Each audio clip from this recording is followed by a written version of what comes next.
Fernandino de Moraes, ele nasceu em 1891, quer dizer, no final do século passado, lá em São Gonçalo, em Neves.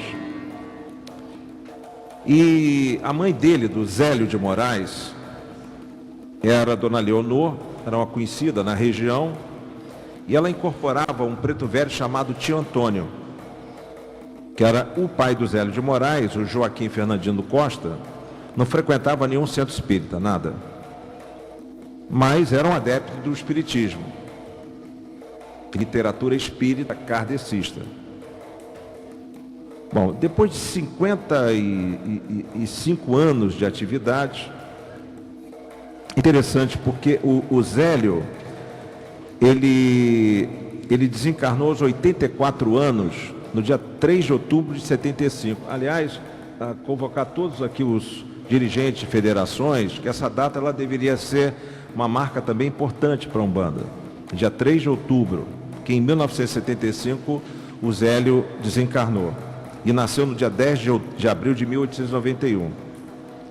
Então o que acontecia? Nós estamos falando agora, vamos até 1908, quando o Zélio marcou a sua presença na criação da Umbanda. E aí a gente vai começando a entender como é que funcionou isso lá no início do século passado. Você tinha os caboclos e pretos velhos que não eram, digamos assim, não é que não eram aceitos, mas eles não eram reconhecidos pelos centros espíritas da época. Quando eu falo centro espírita, estou me referindo aos kardecistas, né? Preto velho, eles achavam que eram espíritos pouco esclarecidos, quase que inferiores, etc. Então, e achavam até que os espíritos, caboclos e pretos velhos, eram espíritos atrasados. Bom, aí em 15 de novembro de 1908, por isso que o Dia Nacional da Umbanda é comemorado a 15 de novembro de 1908, durante uma sessão da Federação Espírita, em Niterói, aí um menino de 17 anos chamado Zélio de Moraes participou de uma mesa no centro kardecista. Aí manifestaram-se os espíritos, que se diziam índios, escravos, etc. E um dos videntes pediu que a entidade se identificasse, já que lhe aparecia envolta numa aura de luz. Se querem o nome, olha o que o Zélio disse na época. Quer dizer, o Zélio, não era o Zélio, era ele incorporado. Se querem o nome, este é meu nome, Caboclo das 7 Encruzilhadas. Porque para mim não haverá caminhos fechados. E prosseguindo, ele disse o que ele trazia. Ele, Caboclo das 7 Encruzilhadas, viria estabelecer as bases de um culto no qual espíritos e escravos, espíritos de índios e escravos, viriam cumprir as determinações do astral. Isso em 15 de novembro de 1908. Aí no dia seguinte, no dia 16 de novembro, na presença de todos os dirigentes da Federação Espírita, que eu estou me referindo a kardecistas, ele fundou um templo.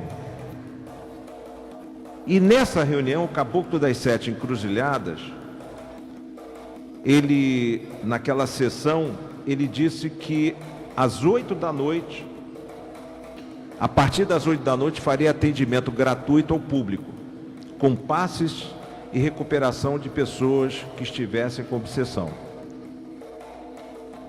E uma coisa curiosa, ele disse que os cânticos não seriam acompanhados de atabaques e nem de palmas ritmadas, porque nessa ocasião o candomblé estava presente, existia o culto afro puro. É interessante isso aí, quer dizer, em 1908 nós tivemos não é um rompimento, mas nós tivemos o surgimento de uma nova religião no Brasil. Uma coisa curiosa. Onde foi reconhecida a importância do caboclo, a importância do preto velho, que era rejeitada por muitos. Hoje se sabe que atrás de cada caboclo, de cada preto velho, existe um médico, existe um professor, existe um espírito de alguém que pode ter sido muito importante ou pouco importante, mas está ali simbolizado no caboclo preto velho. Eu não sei se vocês já tiveram a oportunidade de ler toda a coleção dos livros de Allan Kardec. Eu já li todas. Li e reli. Vocês reparem que é muito difícil para uma pessoa de pouca instrução conseguir acompanhar aquela leitura, que é uma leitura um pouco carregada, né? Não é boa, ela é fácil de entender, mas ela é para uma pessoa mais intelectualizada. O que acontece? Quando você consegue falar com um caboclo e um preto velho, qualquer um consegue. Você consegue do rico ao pobre, né? Do professor a quase que ao analfabeto, você consegue se comunicar com o caboclo e o preto velho. Então foi esse. Eu acho que é aí, meu pai dizia sempre isso, e realmente é verdade. Eu acho que a Umbanda, ela preencheu esse pedaço assim, olha, o Brasil, e ainda mais em 1908, devia ter gente com muito pouca cultura, quer dizer, não é pouca cultura, mas devia ser um nível de analfabetismo muito grande em 1908, né? Devia ser enorme, creio eu. Meu filho é quase que professor de história e deve responder até melhor do que eu, mas devia ser um nível de, né, cultural pequeno. E como é que você se comunicaria com esses espíritos da forma mais fácil? Caboclos e pretos velhos, que foram reconhecidos pelos Zélio de Moraes ao fundar a Umbanda. Bom, conclusão da história, o Zélio fundou 7 templos, que seriam o núcleo central da Umbanda. O Pedro Miranda sofreu uma cirurgia muito séria e o Pedro Miranda testemunhou grande parte disso. Hoje nós falamos o dia inteiro ao telefone. E eles fundaram centros de Umbanda, porque não tinha centro de Umbanda aqui na capital, na época que se fala, é Niterói. Depois veio aqui para o Rio, na Distrito Federal, não é isso? Em São Paulo, Minas, Espírito Santo, Rio Grande do Sul, etc. Aí criaram a Federação Espírita de Umbanda do Brasil, que depois virou União Espiritista de Umbanda do Brasil.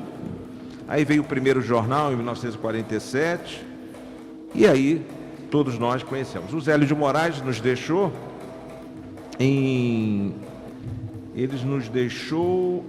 aos 84 anos, no dia 3 de outubro de 1975.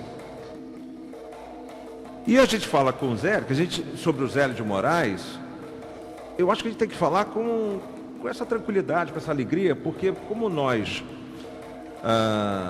acreditamos na reencarnação, na existência do espírito após a morte material, então para nós, a gente sofre. Eu me recordo que em 1968, quando meu pai fez a passagem dele, eu senti muita falta o choque material, né? Quando você perde enfim, é o contato físico, né? Quem já perdeu pai, mãe, né? Filho, então eu fico imaginando que dor deve ser. Mas sabe o quanto isso, você sente aquele impacto nas primeiras semanas. Para quem acredita na reencarnação, na existência do espírito, é mais tranquilo você aceitar a passagem dessa vida para outra.